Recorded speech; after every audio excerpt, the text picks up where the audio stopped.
For centuries, these islands have been a crucible of conflict, a land forged in fire and ambition. From the Roman legions to the warring tribes, destiny has always been carved by the sword. But in the twilight of the 6th century, a new power was rising in the north, born of pagan ferocity and relentless expansion, a power that would reshape this land forever. This is the story of a forgotten age, a time when kings were made and unmade, and the very future of England hung by a thread.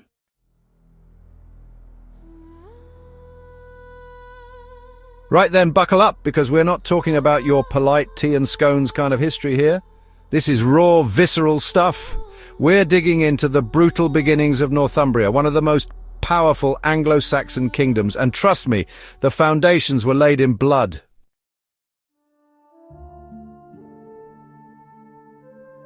Our story begins in Bernicia, a bleak, wind-swept kingdom stretching from the River Tees northwards to the Firth of Forth. Its capital, the formidable fortress of Bamborough, perched defiantly on its volcanic crag, was a bastion against a hostile world. For generations, the kings of Bernicia had fought a ceaseless war for survival against their powerful neighbours, the native Brythonic Britons to the west, and the aggressive Picts and Scots of Dalriata to the north.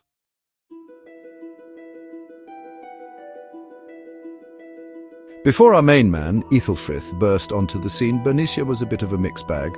You had a succession of kings all trying to carve out a living in this pretty tough neighbourhood.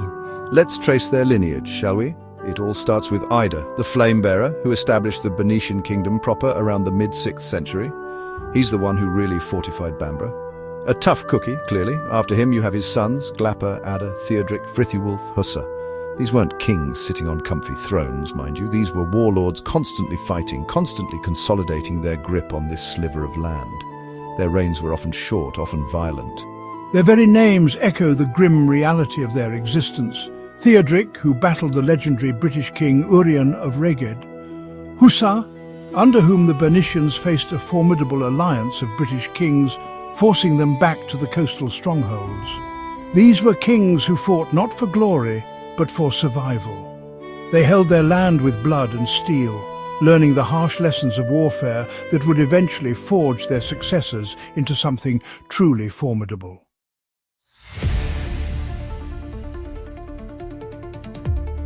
And then, out of this cauldron of conflict, steps AETHELFRITH. Now this chap wasn't just another king, he was a force of nature. He was Ida's grandson, but he had a whole new level of ambition. He took the throne of Bernicia around 593 AD, and from that moment, the game changed. His contemporaries called him the Destroyer. He didn't just win battles, he annihilated his enemies. He was a pagan, yes, but a genius in warfare. He knew that to secure his kingdom, he had to expand it. And expansion meant eliminating every rival, every threat.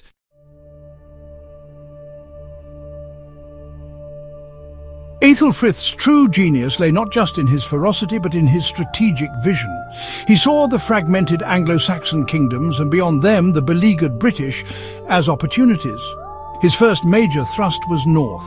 He crushed the powerful Gaelic kingdom of Dalriata at the Battle of Degsastan around 603 AD. Their king, Aidan MacGabrain, had dared to challenge him. The result? A catastrophic defeat for the Scots. The scale of the slaughter was immense. Bede writes that from that day to this, no king of the Scots has dared to come to battle against the English nation. This victory secured his northern flank, allowing him to focus on the riches to the south and west. And he didn't stop there. His next target, the Brythonic Welsh. These people were the last vestiges of Roman Britain, hanging on in places like Elmet and what we now call Wales. AETHELFRITH saw them as an obstacle, a weakness. At the Battle of Chester around 613 AD, he didn't just defeat their armies, he massacred 1,200 unarmed monks praying on a nearby hill. A clear message: resistance was futile. He wanted to break their spirit, sever their ties to their past. He effectively drove a wedge between the Welsh of Wales and the Welsh of the Old North, forever changing the cultural map of Britain. He took Elmet too, consolidating his power in what is now Yorkshire. He was creating a unified Northumbria by force, by fire.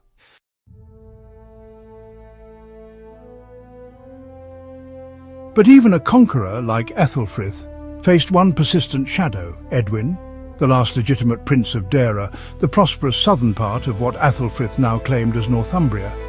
Dara was richer, more fertile, with the important Roman city of AETHELFRITH, modern-day York. Edwin, son of the previous King Aiel of Dara, had been driven into exile by AETHELFRITH's ambition. He was a fugitive, a pawn, yet a constant reminder that AETHELFRITH's claim was not entirely legitimate. Now this is where it gets spicy. AETHELFRITH, ever the tactician, solidified his claim to Dara by marrying Akka, Edwin's own sister. A grim necessity for her, perhaps, to secure some safety for her family, even if it meant betraying her brother's bloodline.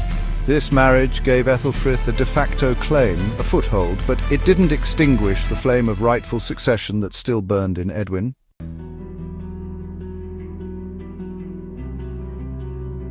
For years, Edwin endured a desperate self-exile. He was, a princely refugee, reliant on the precarious generosity of other Anglo-Saxon kings. He sought shelter first with King Searle of Mercia, whose daughter Coenber he married, forging a crucial alliance. But even Mercia was not safe from AETHELFRITH's long reach. The pressure was constant. Edwin lived in a perpetual state of fear, knowing AETHELFRITH would stop at nothing to eliminate him. And so Edwin eventually found his way to King Raedwald of East Anglia, arguably the most powerful king in the south. Raedwald, a sophisticated and shrewd ruler, was known for his influence and wealth. Archaeologists even theorized the incredible Sutton Hoo ship, Burial, could be his. He offered Edwin sanctuary. For a time, it seemed Edwin had found safety, but AETHELFRITH wasn't just ruthless, he was obsessively thorough.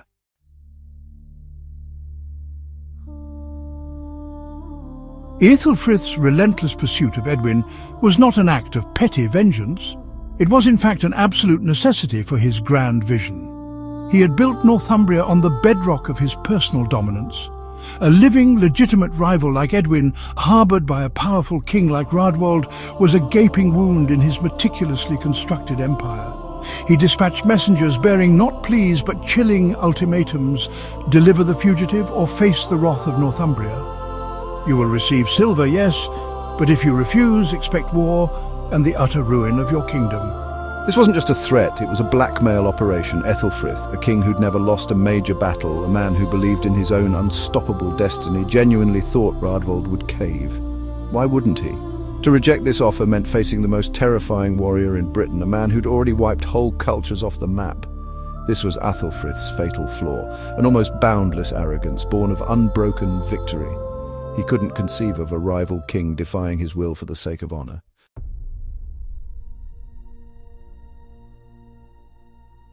The weight on Raedwald's shoulders was immense. His kingdom faced destruction. The easy path was to betray Edwin, take the gold, and live in precarious peace. He deliberated, the grim pragmatism of a king warring with the deep-seated Anglo-Saxon code of honor. To protect a guest, a prince, was a sacred duty, but at what cost? He stood on the precipice of a decision that would define his reign. And this is where the Queen, Wulfgaith, steps in.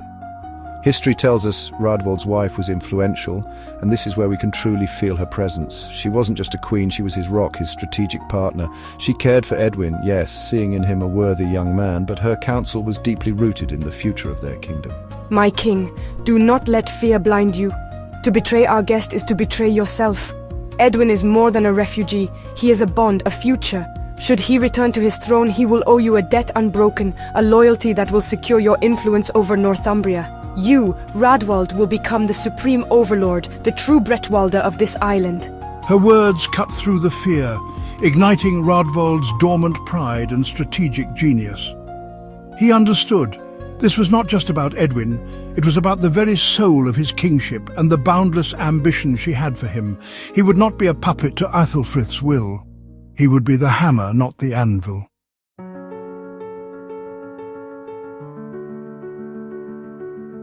So Raedwald makes his choice. He rejected the gold, he rejected the fear. This was a king making a stand, not just for Edwin, but for his own honor, and for the strategic future of his kingdom. He double-marched his army, covering ground at incredible speed.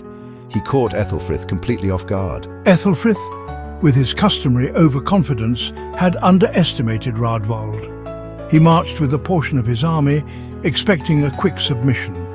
Instead, he found a king ready for battle, a king determined to turn the tables. The River Idle, a seemingly unremarkable waterway in what is now Nottinghamshire, became the stage for a pivotal moment in British history.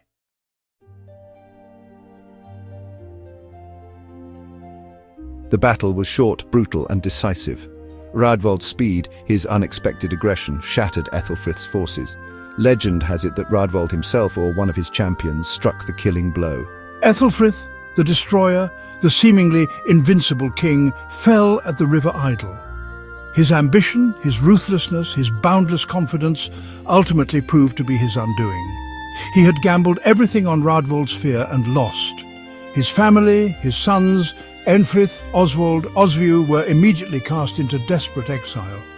They fled Bamborough, their ancestral home, finding perilous refuge among the Picts and the very Scots of Dalriata, whom their father had so brutally defeated. A chilling irony indeed.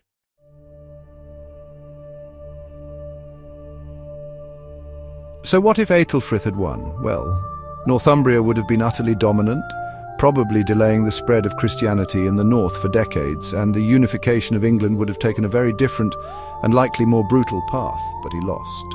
And Raedwald, by choosing honour over fear, didn't just save Edwin, he became the most powerful king in Anglo-Saxon England, arguably the true Bretwalder of his age.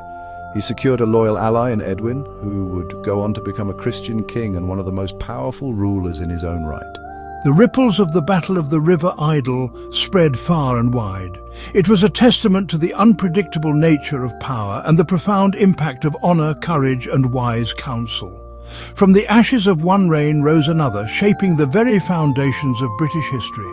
A history etched not just in stone, but in the enduring spirit of these ancient lands.